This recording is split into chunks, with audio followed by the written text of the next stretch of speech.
Hello, എന്തൊക്കെ എല്ലാവരും വിശേഷം? എല്ലാവരും സുഖമായിരിക്കുമെന്ന് വിചാരിക്കുന്നു. ഞങ്ങളിവിടെ സുഖമായിട്ടിരിക്കുന്നു. അപ്പോൾ ഇന്ന് താത്തി മോളൊക്കെ പോണതിന് മുന്നേ എടുത്ത് വെച്ച വീഡിയോസാണ് കേട്ടോ. അപ്പോൾ ഇനിയും ഒരുപാടൊക്കെ അപ്ലോഡ് ചെയ്യാനുണ്ട്. അപ്പോൾ അതിന് മുന്നായിട്ട് ഞാനന്ന് ഇതിൻ്റെ വീഡിയോ അപ്ലോഡ് ചെയ്തിട്ടുള്ളൂ. അപ്പോൾ ഏതായാലും എടുത്ത് വെച്ചില്ലെന്ന് വിചാരിച്ചിട്ട് ഇതൊക്കെ അപ്ലോഡ് ചെയ്യാൻ കേട്ടോ. അപ്പോൾ ഇന്ന് നമ്മൾ ഇറ്റീൻ എന്നൊരു സ്ഥലത്തേക്ക് ഫുഡ് കഴിക്കാൻ വേണ്ടി പോകുന്ന വീഡിയോ ആണ് കേട്ടോ. അപ്പോൾ അവിടെ നല്ല കല്ല് ചുട്ട ചിക്കനും അതുപോലെ ഒട്ടകത്തിൻ്റെ മീറ്റ് അങ്ങനെയൊക്കെ എല്ലാം കിട്ടുന്ന ഒരു ഷോപ്പാണ് കേട്ടോ. അപ്പോൾ ഇതിൻ്റെ മുന്നത്തെ വീഡിയോസിലൊക്കെ ഞാൻ കാണിച്ചിട്ടുണ്ട്. ഇന്ന് ഉച്ചയ്ക്ക് നമ്മൾ അങ്ങോട്ട് ഫുഡ് കഴിക്കാൻ പോകുന്ന വീഡിയോസാണ് കേട്ടോ. അപ്പോൾ എല്ലാവരും വീഡിയോ ഫുള്ളായിട്ട് കാണാം. നിങ്ങളുടെ അഭിപ്രായങ്ങളെല്ലാം കമൻറ്റായിട്ട് തന്നെ അറിയിക്കുക. പിന്നെ അതുപോലെ ഇഷ്ടപ്പെടുകയെങ്കിൽ ലൈക്ക് ചെയ്യാനും സബ്സ്ക്രൈബ് ചെയ്യാനും സപ്പോർട്ട് ചെയ്യാനൊന്നും മറക്കരുത് കേട്ടോ. അപ്പോൾ നമുക്ക് വീഡിയോയിലോട്ട് പോവാം.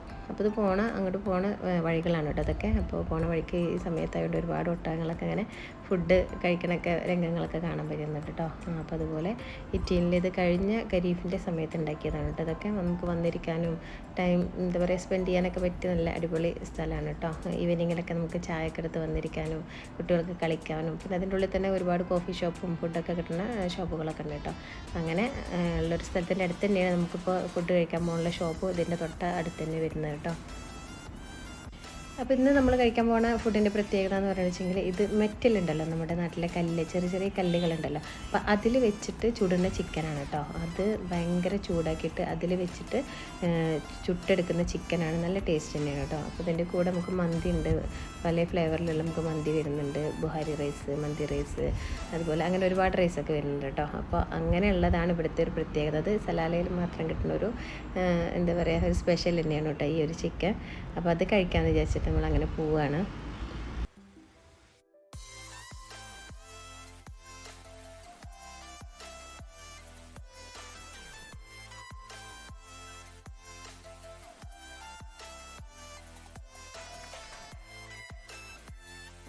നമ്മളിപ്പോൾ കഴിക്കാൻ പോണ ഷോപ്പിൻ്റെ അടുത്ത് ഇതുപോലെ ഒരുപാട് ഷോപ്പുകളുണ്ട് കേട്ടോ. പക്ഷേ നമുക്ക് കുറച്ച് ടേസ്റ്റ് തോന്നിയിട്ടുള്ളത് നമ്പർ 2ലാണ് കേട്ടോ. നല്ല ടേസ്റ്റാണ് കേട്ടോ ഇവിടുത്തെ ചിക്കനും അതുപോലെ ഒട്ടകത്തിൻ്റെ മീറ്റായാലും ഒക്കെ നല്ല ടേസ്റ്റാണ്. അപ്പോൾ നമ്പർ 2ൽ നമ്മൾ കയറാൻ വേണ്ടിയിട്ട് ഇരിക്കുകയാണ് കേട്ടോ. അപ്പോൾ ഈ ഷോപ്പിൻ്റെ ഓണറായിട്ട് നമ്മൾ നല്ല കമ്പനിയാണ് കേട്ടോ. അപ്പോൾ നല്ല നന്നായിട്ട് അറിയാനായിട്ട്. അപ്പോൾ ഉപ്പാനും ഉമ്മാനൊക്കെ കണ്ടപ്പോൾ അയാൾ പെട്ടെന്ന് നമ്മുടെ അടുത്ത് വന്ന് എല്ലാവരോടും നല്ല ഫ്രണ്ട്ലി ആയിട്ട് എല്ലാവരോടും നല്ലതായിട്ട് സംസാരിച്ചു കേട്ടോ. അപ്പോൾ ഇതിന് മുന്നേ പോയപ്പോഴും നമ്മളായിട്ട് നല്ല കമ്പനിയാണ് കേട്ടോ അയാൾ. അപ്പോൾ ഉപ്പാനായാലും ഉമ്മാനായാലും ഭയങ്കര ഒരു ബഹുമാനത്തോടെ ഇരുന്നു കേട്ടോ അയാൾ. വന്നതിൽ മുതലൊക്കെ സന്തോഷം എന്ന് പറഞ്ഞിട്ട് ഭയങ്കര അതിപ്പോൾ നിങ്ങൾക്ക് വീഡിയോ തന്നെ കാണാൻ പറ്റും. ഒരു പ്രത്യേക സന്തോഷമായിരുന്നു അയാൾക്ക്. യമനി ഹോട്ടലാണ് കേട്ടത്. ഇവർ ഒരു ഉപ്പി മോനുമാണ് കേട്ടത് ഈ ബിസിനസ് നടത്തുന്നത്. അപ്പോൾ എന്നെയും മക്കളിലൊക്കെ അവർക്ക് നന്നായിട്ട് അറിയാം. അപ്പോൾ കൂടെ താത്താനും മോളിലൊക്കെ ഉണ്ടപ്പോൾ ഇതൊക്കെ ആരാണ് എന്നൊക്കെ ചോദിക്കായിരുന്നു. അപ്പോൾ കസിനൊക്കെ പറഞ്ഞു കൊടുക്കായിരുന്നു കേട്ടോ. അവരുടെ സിസ്റ്ററാണ്, ബ്രദറാണ്, അവരുടെ മോളാണ്, അങ്ങനെ എന്നൊക്കെ ഇങ്ങനെ പറഞ്ഞു കൊടുക്കായിരുന്നു കേട്ടോ അവർക്ക്.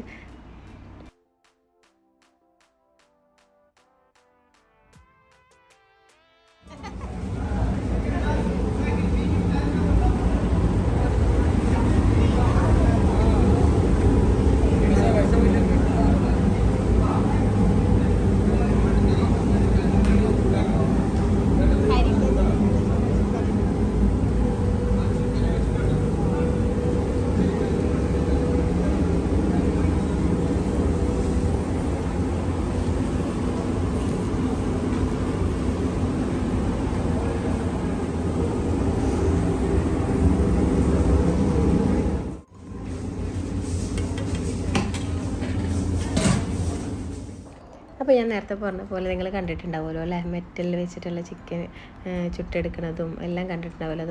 അതേപോലെ സ്റ്റിക്കിൽ വെച്ചിട്ട് നമുക്ക് ബീഫായാലും മട്ടനായാലും അതുപോലെ ഒട്ടകം ഒക്കെ അങ്ങനെ ഒരു സ്റ്റിക്കിൽ ആക്കിയിട്ട് അതും ചുട്ടെടുക്കണമൊക്കെ കണ്ടിട്ടുണ്ടാവുമല്ലോ അല്ലേ. അപ്പോൾ ഇത് പലതരത്തിലുള്ള ഫ്ലേവറുള്ള റൈസ് ഉണ്ടെന്ന് പറഞ്ഞല്ലോ. അപ്പോൾ നമുക്കത് ടേസ്റ്റ് നോക്കാൻ വേണ്ടിയിട്ട് തന്നതാണ് കേട്ടോ. പിന്നെ അടുത്തത് നമ്മളിത് ക്യാമലിൻ്റെ ഒട്ടകത്തിൻ്റെ ഇറച്ചി വാങ്ങിക്കുകയാണ്. പക്ഷേ ഇവിടെ ഒരു വിറ്റുണ്ട് കേട്ടോ. വിറ്റെന്ന് പറഞ്ഞാൽ താത്തൻ്റെ മോളും ഉമ്മയും അങ്ങനെ ഒട്ടകം കഴിക്കില്ല കേട്ടോ. അപ്പോൾ ഉമ്മാക്ക് അറിയായിരുന്നു ഒന്ന് ഒട്ടകം കഴിക്കുന്നുള്ളത്, താത്തൻ്റെ മോൾക്ക് അറിയുന്നുണ്ടായിരുന്നില്ല. അപ്പോൾ അവളുടെ അടുത്ത് നമ്മൾ ബീഫാന്ന് പറഞ്ഞിട്ട് അവളെ കഴിപ്പിക്കാൻ വേണ്ടി നോക്കിട്ടോ. പക്ഷേ അത് കഴിക്കുന്ന സമയത്ത് അറിയാതെ എന്താ പറയുക ഇക്കാൻ്റെ വായുന്നത് പൊട്ടിപ്പോയിട്ടോ, അത് ഒട്ടകർച്ചയാണെന്നുള്ളത്. അപ്പോൾ അവളത് ശരിക്കും ബീഫാണെന്ന് വിചാരിച്ച് കഴിക്കാൻ വേണ്ടി നിൽക്കുകയായിരുന്നു. പക്ഷേ അത് പണി വാളിപ്പോയിട്ടോ. അവൾക്ക് പിന്നെ മനസ്സിലായി നമ്മൾ എത്ര അത് മാറ്റാൻ ശ്രമിച്ചപ്പോൾ അവൾക്ക് പിന്നെ നമ്മുടെ മുഖഭാവം കൊണ്ട് അത് പിടുത്തം കിട്ടിയിട്ടോ. അങ്ങനെ പിന്നെ അവൾക്കത് കഴിക്കാൻ പറ്റിയില്ല. അവളും കഴിച്ചിട്ടില്ല. ഉമ്മ ഒന്ന് ടേസ്റ്റ് നോക്കിയെന്ന് മാത്രമേ ഉള്ളൂ. ഉമ്മാക്കും അങ്ങനെ ഒന്നും ഇഷ്ടമല്ല കേട്ടോ. അപ്പോൾ ഉമ്മയും കഴിച്ചില്ല, താത്തൻ്റെ മോളും കഴിച്ചില്ല. നമുക്കൊക്കെ പിന്നെ അത് കഴിച്ചിട്ട് അങ്ങനെ കുഴപ്പമില്ല, ഇഷ്ടമാണ്. ഉപ്പാക്കായാലും താത്തൊക്കെ കഴിച്ചു കേട്ടോ.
അങ്ങനെ നമ്മൾ ഫുഡൊക്കെ കഴിക്കൽ കഴിഞ്ഞ് അവിടെ നിന്ന് ഇറങ്ങി. നല്ല വെയിലാണ്. അപ്പോൾ പിന്നെ അവിടെ തൊട്ടപ്പുറത്തുള്ള പാർക്കിലേക്ക് ഇറങ്ങാമെന്ന് വിചാരിച്ചു. പക്ഷേ ഭയങ്കര വെയിലായി കാരണം പിന്നെ ആ സമയത്ത് ഇറങ്ങാൻ പറ്റില്ലല്ലോ. അങ്ങനെ പിന്നെ ഇവിടെ ഒരു മക്ബറ ഉണ്ട്, അത് കാണാൻ വേണ്ടി പോകാമെന്നൊക്കെ പറഞ്ഞു കേട്ടോ. അപ്പോൾ നമ്മൾ ഏതായാലും അടുത്തല്ലേ, അപ്പോൾ അത് കാണാമെന്ന് വിചാരിച്ചു.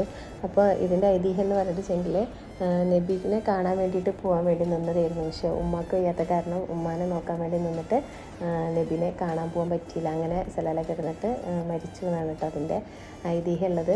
അപ്പോൾ നബിക്ക് അറിയായിരുന്നു ഇദ്ദേഹം വരും എന്നുള്ളത്, പക്ഷേ ഇദ്ദേഹത്തിന് കാണാൻ പറ്റിയില്ല. ഉമ്മാക്ക് അസുഖമായിട്ട് കിടക്കണം, കാരണം ഉമ്മാനെ നോക്കാനിരുന്ന കാരണം കാണാൻ പറ്റിയില്ല. അങ്ങനെയുണ്ട് അതിൻ്റെ ഐതിഹ്യം വരുന്നത്. അപ്പോൾ ഞാനിവിടെ ആദ്യമായിട്ട് വരികയാണ് കേട്ടോ.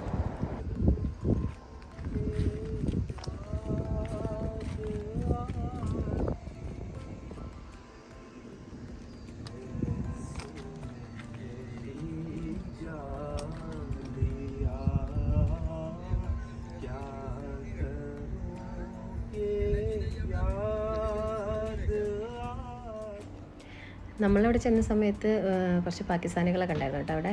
അപ്പോൾ അവരോട് ഇരുന്നൊരു പാട്ടൊക്കെ പാടുന്നുണ്ടായിരുന്നു. അപ്പോൾ ഞാനത് ജസ്റ്റ് ഒന്ന് ഇങ്ങനെ കാണിച്ചത് കേട്ടോ. നന്നായിട്ട് പാടുണ്ടായിരുന്നു കേട്ടോ അയാൾ.